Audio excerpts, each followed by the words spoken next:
ஏரியும் கடலும் இணையும் அழகிய கழிமுக பகுதியை கொண்ட சுற்றுலா தலம் பழவேற்காடாகும்.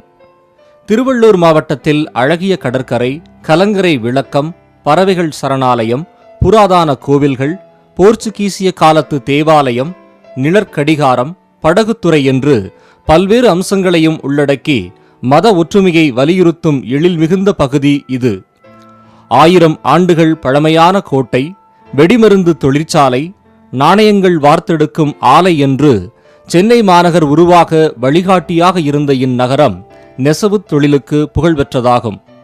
இந்தியாவில் வாணிபம் செய்ய வந்த போர்ச்சுகீசியரை தொடர்ந்து டச்சுக்காரர்களும் இங்கு குடியேறி நகர அமைப்பு, நிர்வாகம், வியாபாரம், கப்பல் கட்டுதல், கலை நயம் மிக்க கற்சிலை வேலைப்பாடுகள் என தொழில்துறையில் சிறந்து விளங்கினர் என்பதை இங்கே நல்லடக்கம் செய்யப்பட்டுள்ள கல்லறைகள் நம் கண்முன்னே காட்சியப்படுத்தப்படுகிறது.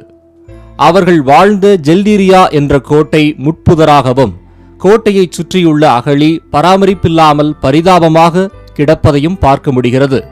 இப்படி எண்ணற்ற வரலாற்றுச் சுவடுகளை தாங்கி நிற்கும் பழவேற்காட்டில் சுற்றுலாத்துறையின் மூலம் வளர்ச்சியை ஏற்படுத்த தமிழக அரசு பல வழிகளில் நிதி ஒதுக்கி பணிகளை செய்ய முயன்றாலும் முடியவில்லை என்று கூறும் அப்பகுதி மக்கள், இப்பகுதியின் சில இடங்கள் வனத்துறையின் சார்பிலும் சில பகுதிகள் தொல்லியல் துறை வசமும் உள்ளது. இதனால் சுற்றுலா பயணிகளை கவர்ந்திழுக்கவும் அவர்களுக்கு தேவையான அடிப்படை வசதிகளை ஏற்படுத்த முடியாமல் சுகாதார சீர்கேட்டில் சிக்கி தவித்து வருகிறது பழவேற்காடு.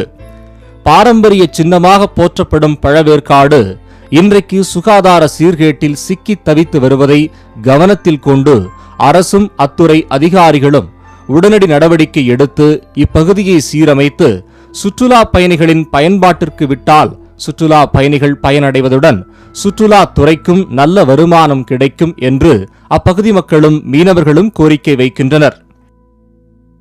தமிழக அரசும் சரி, மாவட்ட ஆட்சியர் நிர்வாகமும் இந்த பகுதியில் பாதுகாப்பான படகு சவாரியும் சுற்றுலா பயணிகள் தங்கி இருந்துட்டு போகிற அளவுக்கு போதுமான அடிப்படை வசதிகளும் இந்த இடத்துல குப்பை கூலம் இல்லா ஒரு சுற்றுலா நகரமாக மாற்றி தரணும் அப்படின்றத கேட்டுக்கிறோம்.